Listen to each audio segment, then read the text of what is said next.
के सारे तीर्थ वहां निवास करते हैं जहां भगवान की पुण्यमयी पावनमयी कथा होती है। तो जहां भागवत की कथा हो रही है उस स्थान का मात्र परिक्रमा कर दो, संसार के सारे तीर्थों के परिक्रमा का फल उसको स्वतः प्राप्त हो जाता है भागवत जी के परिक्रमा करने मात्र से।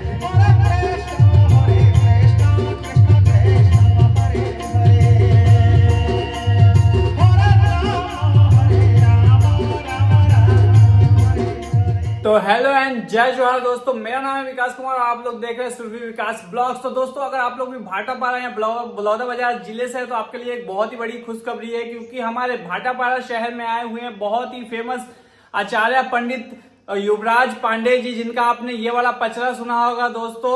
उठे भी हंस के माता। जी हाँ, तो यही वाले महाराज जी हमारे यहाँ भाटापारा शहर में आए हुए भागवत कथा सुनाने के लिए। तो आप लोगों को भी इनके पंडाल की तरफ लेके चलता हूँ, ज्यादा टाइम वेस्ट ना करते हो तो आप लोग वीडियो में लास्ट तक बने रहिएगा दोस्तों। तो दोस्तों हम लोग पहुंच चुके हैं रॉयल फ्लोरेंस कॉलोनी भाटापारा, जहाँ पे भागवत कथा हो रही है। तो चलिए हम लोग भी अंदर आ चुके हैं। यहाँ पे पंडाल जो है दोस्तों बहुत ही बड़ा बनाया गया है। मैं गाड़ी पार्किंग में लगा के आप लोगों को पंडाल के अंदर लेके चलता हूँ। तो चलिए हम लोग पंडाल के अंदर चलते हैं। यहाँ पे देखते तो आप लोग एक गाय भी खड़ी थी, भागवत सुनने आई है। तो चलिए हम लोग पंडाल के अंदर आ चुके हैं दोस्तों। पंडाल जो है यहाँ पे काफी बड़ा बनाया गया है। अभी दोस्तों ज्यादा पब्लिक नहीं आई है भागवत सुनने के लिए, धीरे धीरे आ रही है। और आचार्य जी भी अभी बस आने ही वाले हैं, 3:30 बज गया है दोस्तों। अभी आचार्य जी भी आने वाले हैं, ये देख सकते हैं दोस्तों आचार्य जी भी आ चुके हैं। आचार्य जी के दर्शन कर लीजिए आप लोग।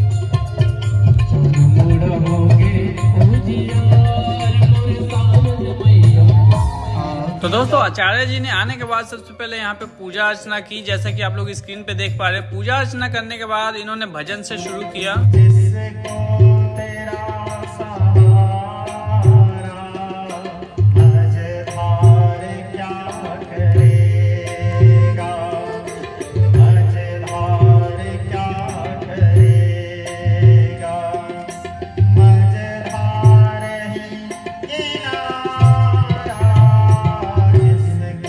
दोस्तों भजन सुनाने के बाद आचार्य जी ने यहाँ पे भागवत कथा भी आरंभ कर दी है। नारद जी उस चतुश्लोकी भागवत को ला करके महर्षि वेदव्यास जी को प्रदान किए और व्यास जी फिर भगवान भोले बाबा के तपस्या किए और तपस्या करके चतुश्लोकी भागवत को 18,000 श्लोकों में लिखे। ये जो आपके सामने पुराण रखा है इसमें 18,000 श्लोक हैं, 335 अध्याय हैं। जिस पुराण को हम अभी सुनने जा रहे हैं 7 दिवस तक, पहले उसके परिचय जानना आवश्यक है। 18,000 श्लोक हैं, 335 अध्याय हैं, 12 स्कंद हैं, जिसमें 10वां स्कंद 2 भाग में है, पूर्वार्ध और उत्तरार्ध। प्रथम खंड, द्वितीय खंड, पूर्वार्ध और उत्तरार्ध। महर्षि वेदव्यास जी इसके रचयिता हैं। व्यास जी के द्वारा रचित, सुखदेव जी के द्वारा कथित और सुनने वाले महाराज परीक्षित इसके श्रोता हैं। सुखदेव जी इनके वक्ता हैं और महर्षि वेदव्यास जी के द्वारा ये रचना किया गया है भोले बाबा की कृपा से। भागवत जी के बारे में बताया जाता है 18 पुराणों में सर्वश्रेष्ठ पुराण भागवत महापुराण को ही माना गया है। धन्यायाः भागवती वार्ता प्रेत पीड़ा विनाशिनी। पितरों के उद्धार करने के लिए सबसे सुंदर उपाय श्रीमद् भागवत ही है। धन्यायाः भागवती। जब ऐसे बताते हैं कहीं भागवत कथा का आयोजन होता है किसी के द्वारा, उसकी 21 पीढ़ी का तारण तरण होता है। 11 जो चले गए, 10 जो चले गए, 10 जो आने वाले हैं और 1 स्वयं जो करवा रहा है। 11 पीढ़ी का तारण तरण होता है भागवत महापुराण के पठन पाठन श्रवण से, पारायण से। भागवत जी के बारे में बताया जाता है कि निगमम दारिद्र्य दुखम जड़दाहितानम माया पिशाचिनी परिमर्जितानाम संसार सिंधो परितापितानाम क्षेमाय भागवतम प्रगटयति। और भागवत जी की महिमा वर्णन करते हैं, यहाँ तक बताते हैं जहां तक के भागवत के श्लोक सुनाई देता है, चाहे लाउड स्पीकर के माध्यम से हो, साउंड के माध्यम से हो, वाक्य के माध्यम से, या जो बैठ के सुन रहे हैं, जहां तक भागवत के श्लोक सुनाई देता है वहां तक के दरिद्रता दूर हो जाता है। माया पिशाचिनी परिमर्जिताना, माया रूपी पिशाचनी, कली जीव के ऊपर जो माया रूपी पिशाचनी, मायाबद्ध जो जीव बन जाए रहते हैं, माया जिसके ऊपर हावी हो जाए रहता है, वो स्वतः छोड़ देती है। परिमर्जिताना संसार सिंधु परितापितानाम, संसार रूपी सागर से वो व्यक्ति अनायास पार हो जाते हैं। क्षेमाय भागवतम प्रगटयति, जो भागवत महापुराण के श्लोकों को सुन लेते हैं। और 18,000 श्लोक भी नहीं, यहाँ तक के बताते हैं श्लोकार्धम वा श्लोकपादम वा नित्यम भागवत भवत भवम। जो व्यक्ति भागवत के एक श्लोक को भी 18,000 नहीं सुन पा रहे हो कोई बात नहीं, जो व्यक्ति एक श्लोक को भी सुन लेता है एक श्लोक नहीं तो श्लोकार्ध हुआ, आधा श्लोक भी जो सुन लेता है, श्लोक पादम हुआ, आधा के आधा श्लोक भी जो सुन लेता है, ते संसार घोर पतंग किरण दहयन्ति नो मानवाः, वे संसार के सागर से अनायास पार हो जाते हैं। ऐसे भागवत जी की महिमा है। इदं भागवतम नामम पुराणम ब्रह्म संहितम, ब्रह्म सम्मत पुराण माना गया है इसको। दूसरा, इदं भागवतम नामम पुराणम पुराणानाम तिलकम, सभी पुराणों के तिलक माना गया है श्रीमद् भागवत जी को। एक समय की बात है, सूत जी सौनक आदि ऋषियों का जमात लगा हुआ था निमिषारण्य तीर्थ में। बहुत सारे संत महात्मा बैठे थे। अचानक वहां सूत जी आए। सूत जी को देख करके सभी लोगों ने उनका, सूत जी ऋषि हैं, ये महर्षि वेदव्यास जी के शिष्य हैं, ये अयोनिजा हैं, योनि द्वार से इनका जन्म नहीं हुआ, सीधा प्रकट हुए थे। सर्वोत नाम करके यज्ञ में श्रुतिका भाग से महर्षि वेदव्यास जी के आश्रम में रह करके ये पठन पाठन किए। व्यास जी इनके गुरु हैं। व्यास जी कौन है? व्यास जी पराशर के पुत्र हैं। पराशर कौन है? शक्ति के पुत्र हैं। शक्ति कौन है? वशिष्ठ के पुत्र हैं। वशिष्ठ कौन है? राम जी के गुरु। ये ब्रह्मा जी के पुत्र हैं। और ब्रह्मा जी नारायण जी के नाभि कमल से निकले सृष्टि में। नारायण जी से ब्रह्मा जी हुए, ब्रह्मा जी से वशिष्ठ हुए, वशिष्ठ से शक्ति हुए, शक्ति से पराशर हुए, पराशर से व्यास हुए, और यही व्यास जी के पुत्र होंगे आगे चल करके। अभी बताएंगे कथा में थोड़ी देर में, सुखदेव जी होंगे। तो व्यास जी का असली नाम व्यास नहीं है, इस बात को भी ध्यान देना। लोग जनरली बोलचाल के भाषा में वेद व्यास जी बोल देते हैं, व्यास जी का नाम नहीं है। व्यास जी तो इसी स्थान का नाम है। इस पीठ को बोलते हैं व्यास पीठ। यहाँ जो बैठते हैं उसको व्यास महाराज बोलते हैं, व्यास नारायण बोलते हैं। इस स्थान का नाम है व्यास। व्यास जी पुराणों को भाषित किए, पुराणों को लिखे, इसलिए उसको व्यास कहा गया। लेकिन व्यास जी का असली नाम है कृष्णद्वैपायन। क्या नाम है? कृष्णद्वैपायन। जहां रहते थे वहां चारों ओर बेर का जंगल था, इसलिए उसको बादरायण भी कहते थे। भटकते हुए आत्माओं को तृप्त कर देता है, सद्गति प्रदान कर देता है, उनकी आत्मा को शांति प्रदान कर देता है। भागवत की पावन पुण्यमयी कथा आप लोग गाते भी होंगे। भागवत भगवान की है आरती, पापियों को पाप से है तार दे। भागवत भगवान की है आरती, पापियों को पाप से है तार दे। पापियों को उद्धार करने वाली कथा पतित पावनी माना गया है। दूसरा, सूत जी बोले भागवत जहां होती है वहां त्रिवेणी संगम होता है। त्रिवेणी संगम यानी भक्ति, ज्ञान और वैराग्य, तीनों का संगम है भागवत। जहां भागवत कथा होती है भक्ति तो स्वतः रहता ही है, इसीलिए सब झूमते हैं, ताली बजाते हैं, नाच देते हैं। भक्ति, ज्ञान, अब 7 दिन तक बैठ के लगातार कथा सुनोगे तो ज्ञान तो प्राप्त होगा ही। क्या करना चाहिए, क्या नहीं करना चाहिए, क्या गलत है, क्या सही है, स्वतः हमको भास होने लगता है। भक्ति, ज्ञान, वैराग्य, और मन में वैराग्य की भी प्राप्ति होती है भागवत की कथा श्रवण करने से। दूसरा, यत्रैव गंगा यमुनाश्च वेणी गोदावरी सिंधु सरस्वती च सर्वाणि तीर्थानि वसन्ति यत्र चित्तोद्धार कथा प्रसंग। जिस स्थान में भगवान की पावन पुण्यमयी भागवत की कथा होती है, संसार के सारे तीर्थ आकर के उस स्थान में निवास करते हैं। इसीलिए कल बोला था फोटो ला के रख देना बेटा बोलते, ठीक है। जिस स्थान में भागवत की कथा होती है, यत्रैव गंगा यमुना च वेणी गोदावरी सिंधु सरस्वती च सर्वाणि तीर्थानि वसन्ति यत्र चित्तोद्धार कथा प्रसंग।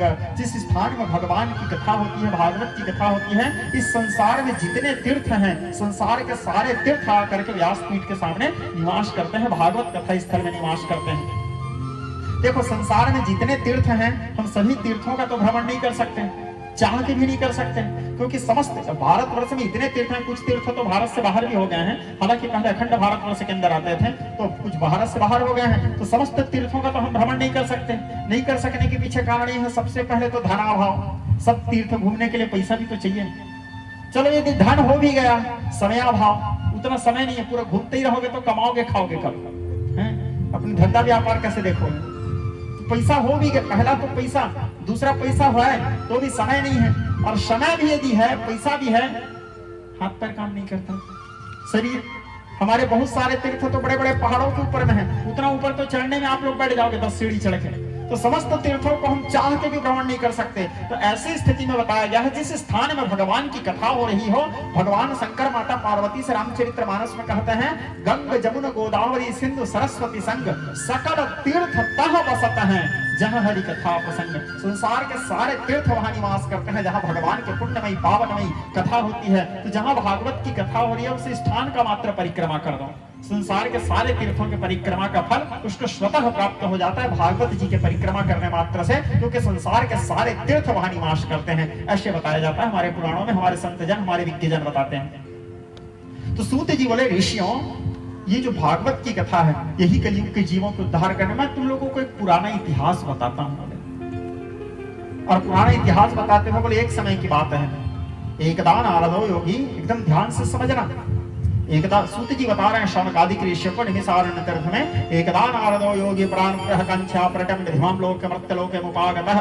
नारद जी परोपकार की इच्छा को लेकर के तीनों लोकों में घूमते घूमते स्मृत्य लोक में आए, आ करके सुंदर नारायण नाम का जाप करने लगे। नारद जी निरंतर नारायण नारायण करते रहते हैं, नारायण नारायण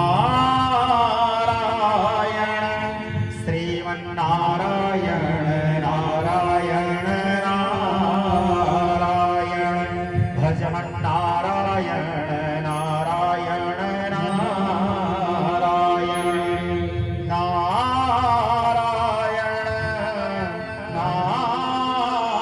नारायण श्रीमन्नारायण नारायण नारायण भजमन्नारायण नारायण नारायण। सुंदर नारायण नाम के जाप करते हैं। नारद जी आए, और नारद जी पूरे पृथ्वी में भ्रमण करने के बाद कहां कहां भ्रमण किए? पुष्करम च प्रयागम च काशी गोदावरी तथा हरे क्षेत्रम कुरुक्षेत्रम श्रीरंग सेतु बंधकम। समस्त तीर्थों का भ्रमण करते हुए नारद जी आखिरी पहुंचे वृंदावन, यत्र लीला हर प्रति, जहां आनंद कंद व्रज कृष्ण चंद्र भगवान से कृष्ण प्रभु लीला मंचन के कार्य किए थे, उस पुण्य में वृंदावन पहुंचे। और वृंदावन पहुंचने के उपरांत नारद जी वृंदावन में भगवान श्रीमन नारायण बांके बिहारी जी के दर्शन किए, श्यामा जी के दर्शन किए। और नारद जी वहां से जा रहे थे, अचानक कुछ दूर नारद जी गए थे, एक दृश्य देखे। इस कथा को एकदम ध्यान से समझना सब लोग। नारद जी एक दृश्य देखे। क्या दृश्य? एक नव यौवन संपन्न बड़े सुंदर युवती बैठी हुई थी, और उसके बगल में दो बूढ़े बूढ़े पुरुष सोए हुए थे। ऐसे लग रहा था, ऐसे प्रतीत हो रहा था मानो वो दोनों मर गए हैं।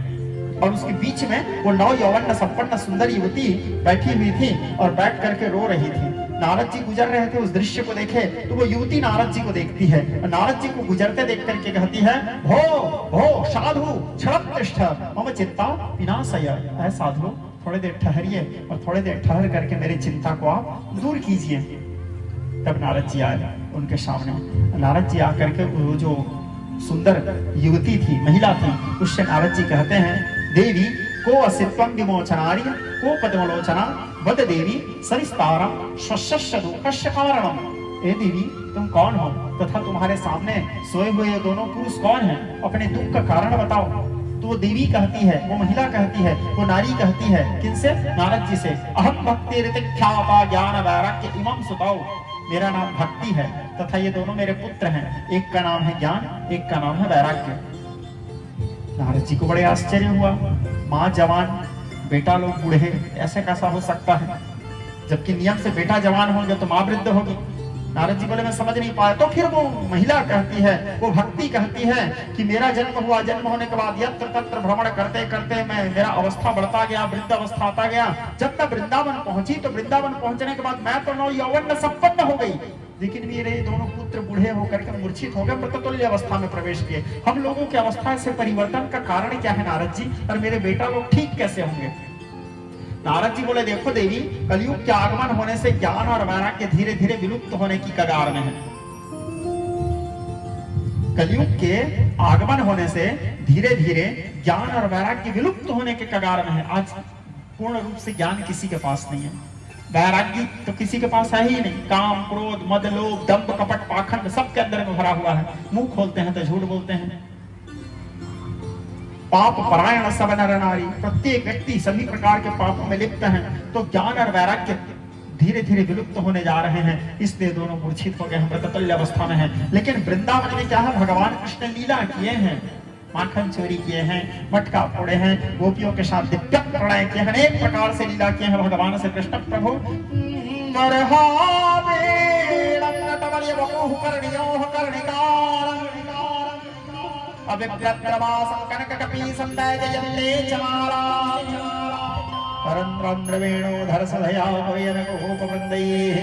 वृंदावन में वेणुनाद किए हैं, बंसी बजाए हैं, अनेक प्रकार से लीला किए हैं। तो कृष्ण की लीला करने के कारण वृंदावन में साक्षात भक्ति का निवास है, भक्ति यहाँ पुष्ट है, इसलिए तुम जागृत हो देवी, क्योंकि वृंदावन में भक्ति साक्षात निवास करती है।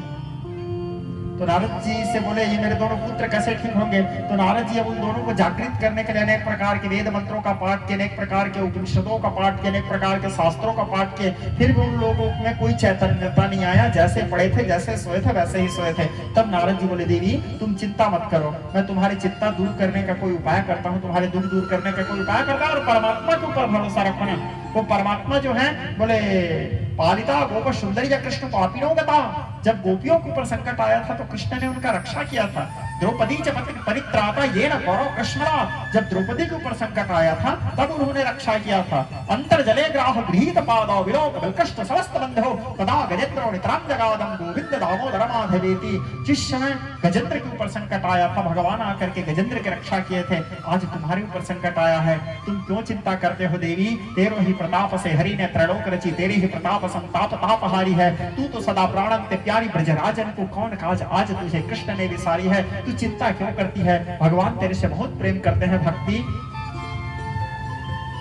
मैं कोई उपाय करता हूँ, इस तुम रुको। इस प्रकार कह करके नारद जी योग्य संत ढूंढने के लिए, क्योंकि संत उदय संतत हितकारी, जीवन में यदि कोई अच्छे संत मिल गए, संत कहने का तात्पर्य लाल पीला हरा नीला कपड़ा पहनने वाला नहीं, दाढ़ी बढ़ाने वाला, जटा बढ़ाने वाला नहीं, संत कहने का तात्पर्य पर उपकार वचन मन काया, संत सहज स्वभाव खगराया, जो मन वचन कर्म से सदैव सबके भला चाहने वाला है, जो दूसरों के दुख को देखकर दुखी होने वाला है, जो दूसरों के सुख को देख करके सुखी होने वाला है, जो बहुजन हिताय बहुजन सुखाय, जो सब सुखी रहे, सर्वे भवन्तु सुखिनः, इस प्रकार के भावना रखने वाला है। वसुधैव कुटुंबकम, सारा संसार मेरा परिवार है, तो इस प्रकार के भावना रखने वाला है, ऐसे व्यक्ति को संत कहते हैं। और ऐसे संत का दर्शन बड़े दुर्लभ है, और ऐसे संत यदि हमारे जीवन में आ गए तो उसके आने से हमारे जीवन का कल्याण हो जाता है। तो ऐसे ही संत को ढूंढने के लिए नारद जी निकले, बद्रिकाश्रम पहुंचे। बद्रिकाश्रम में नारद जी का मिलन हुआ सनत, सनंदन, सनातन और सनत कुमार से। तो दोस्तों अगर आप लोग हमारे वीडियो में यहाँ तक बने हुए हैं तो आप लोग नीचे कमेंट में ये भी जरूर बताइएगा कि आप लोग ये वीडियो देख कहाँ से है। अगर वीडियो अच्छी लगी तो वीडियो को लाइक करके चैनल को सब्सक्राइब कर लीजिएगा दोस्तों, और अपने दोस्त और फैमिली फ्रेंड्स के साथ शेयर कर दीजिएगा इस वीडियो को, और नीचे जय जगन्नाथ कमेंट में लिखना मत भूलिएगा दोस्तों। तो आइए हम लोग भी कथा का आनंद लेते हैं।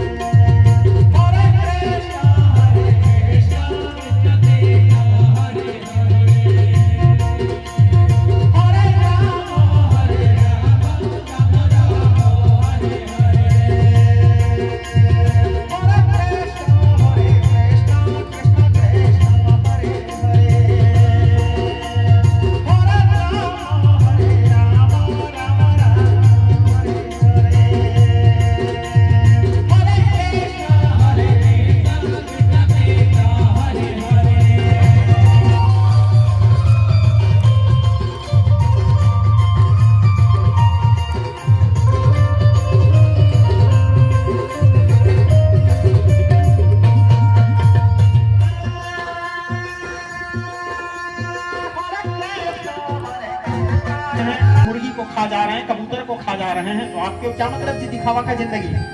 वो परमात्मा तो सब देख रहा है, घट घट में बसे हैं परमात्मा। अरे आदमी तो केवल मोबाइल में फोटो खींचने के लिए जब रखा है, बोलेंगे भगवान अरे कली ओरिजिनल भक्ति करो, ओरिजिनल, दिखावा वाला नहीं। भगवान मन को देखते हैं। भगवान कहते हैं निर्मल मन सो जन मोहि पावा, जिसका मन निर्मल है वही व्यक्ति मुझे प्राप्त है। मोहिन छल अरुचित्र सुहावा, ठीक है, बिल्कुल शीतल जल आप लोग रखिए। गर्मी का महीना है, तपते धड़कते प्रचंड गर्मी है, उसका आप लोग सबसे अनुरोध है अपने अपने घर की छत में कम से कम शीतल जल, थोड़ा सा चावल कंकी है, चावल का टुकड़ा है, रखिए, जिससे पक्षियों को कम से कम आश्रय मिले। और वास्तव में अपने जीवन से उस निर्दोष जीवों की हत्या करना बंद कीजिए, शाकाहारी बनिए। भगवान हमारे खाने के लिए सुंदर सुंदर चीज बनाए हैं, फल है, सेब है, केला है, गौ माता सुंदर हमको दुग्ध देती है, अनेक प्रकार के फल है, साग है, सब्जियां हैं, उसको खाइए, आप आनंद लीजिए। किसी निर्दोष जीव की हत्या मत कीजिए। आपके भोजन में किसी निर्दोष जीव के बद्दुआ, चीख न रहे, कम से कम दर्द न रहे। ऐसे भोजन करो जो किसी के दर्द, चीख, रुदन से बचा हुआ भोजन हो, है ना। भगवान की और आपके अंतरात्मा भी इस चीज को स्वीकारना चाहिए। और अब ये तो मानो न मानो, खुशी आपकी, मेरा काम है आह्वान करना, मानना न मानना आप लोगों के ऊपर है। किसी के गला काट के आप ऐसे कैसे सोच सकते हैं कि आपका गला सुरक्षित है? आपके भी तो छोटे छोटे बच्चे होंगे, 5 ठो आप जीव को मार दिए हो, किसी दिन आपके बच्चा आते रहेगा, भगवान तो सब देख रहे हैं, कर्म का फल सबको भोगना पड़ता है। किसी के बच्चा के गला काट के आप खाए हो, कल आपके बच्चा आते रहेगा, एक बस आके ठोक देगा, तो सोचे हो कभी इस बात को? अचानक छत चढ़ा है, गिर गया आपका बच्चा, तो मर गया, तो जिस जीव को मार रहे हो उसके भी माता पिता रोते होंगे जब वो मरता होगा, तो वो भी चीखते होंगे जैसे आप लोग चीखते हो। जब हमारे हाथ को काटते हैं तो दर्द होता है, ये भाव हमारे अंदर क्यों नहीं आता? हम जिसको मार के खा रहे हैं उसको भी कितना दर्द हो रहा होगा। शाकाहारी बनो, आप सबसे अनुरोध है। भगवान हमारे खाने के लिए सुंदर सुंदर चीज बनाए। माता कहती थी हाँ, फिर कथा करते करते भोले बाबा बोलते थे सुन रहे भगवान। माता कहती थी हाँ। अचानक माता सो गई। क्यों सो गई? क्योंकि ओढ़ के बैठी थी। कुंभकर्ण को मारने के बाद निद्रा देवी, सब तो खुश हुए, निद्रा देवी दुखी हो गई। बेटा निद्रा देवी रोते रोते आई राम जी के पास, बोले प्रभु आप तो मेरे घर उजाड़ दिए प्रभु। राम जी बोले कैसे? 6 महीना में कुंभकर्ण के शरीर में रहती थी। बोले हाँ। एक दिन इधर उधर कहीं भी घूम लेती थी। बोले हाँ। फिर 6 महीना उसके शरीर, अब वो मर गया, अब मैं कहाँ रहूंगी प्रभु, आप तो मेरे घर उजाड़ दिए। राम जी बोले एक काम कर, निद्रा देवी से कहे जहां भी मेरे कथा होगा, जहां भी मेरा सत्संग होगा, वहां जितने स्तंभ लगे रहेंगे, जितने खंभा लगे रहेंगे, उन सभी स्तंभों में जाकर के तुम निवास करना। कथा चलते समय जो उस स्तंभ में ओढ़ के बैठे, तुरंत उसके भीतर व्याप्त हो जाना। ठीक है, आप लोग देखना, जहां भी भगवान कथा होते रहता है, कोई भी ओढ़ के बैठे हैं, थोड़ी देर बाद ठीक है, राम की महिमा बड़ाई अपार है, राम की महिमा बड़ाई अपार है, राम की महिमा बड़ाई अपार है, राम की महिमा बड़ाई अपार है। जिसने लिया राम नाम उसका बेड़ा पार है, जिसने लिया राम नाम उसका बेड़ा पार है, राम की महिमा। तो दोस्तों आज की भागवत कथा यहीं पे आरती के साथ समाप्त हुई। दोस्तों भागवत कथा की काफी सारी वीडियोस हमारे पास पड़ी हुई है, लेकिन इसमें अगर मैं आप लोगों को पूरा दिखाता तो वीडियो बहुत ज्यादा लंबी हो जाती, इसीलिए इस वीडियो में बस इतना ही दिखाया। बाकी का जो भागवत कथा रह गई दोस्तों, पार्ट 2 में अपने इसी चैनल पे अपलोड करेंगे, तो आप लोग चैनल को सब्सक्राइब करके बेल आइकन को ऑल पे सेट कर लीजिएगा। दोस्तों अगर आप लोग भी आना चाहते हैं तो इसका एड्रेस है दोस्तों रॉयल फ्लोरेंस कॉलोनी भाटापारा। ये 4 मई से लेकर 10 मई तक ये भागवत कथा चलने वाली है दोस्तों, तो आप लोग भी यहाँ आके आनंद ले सकते हैं भागवत कथा में सम्मिलित होकर। और दोस्तों अगर आप लोग यहाँ का लाइव स्ट्रीम देखना चाहते हैं तो यूट्यूब पे आपको सर्च करना है बोल कालिया, वहाँ पे आप लोगों को यहाँ का लाइव स्ट्रीम देखने को मिल जाएगा, जहाँ पे आप लोग यहाँ का पूरा वीडियो देख पाएंगे एक साथ लाइव में।